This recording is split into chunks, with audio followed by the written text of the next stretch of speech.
kaçırdı ve Wolfington kardeşler döndü. Artık canlarını okumanın zamanı geldi. Onlara bu şekilde yaklaşmamalıyız. Lee benim arkadaşımdır ve bu da onun oğlu. Evet, ona iyilik yapmış olacağız. Şimdi dinle. İkimiz de dışarı çıkacağız. Evin etrafında zıt yönlere gideceğiz. Deli gibi kızmış görünmeliyiz. Altlarını yapmalarını sağlayacağız. Onları diğer tarafta buluşuncaya kadar kovalayacağız. 3'e kadar saydıktan sonra. 1, Tamam. 2, 3. Deli gibi kızgınım. Size gününüzü göstereceğiz, tamam mı?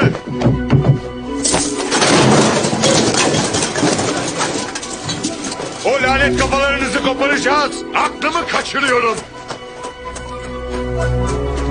Canınızı okumanın zamanı geldi.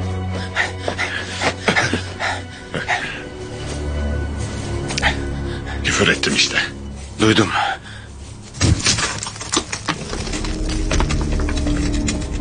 Oraya nasıl çıktı?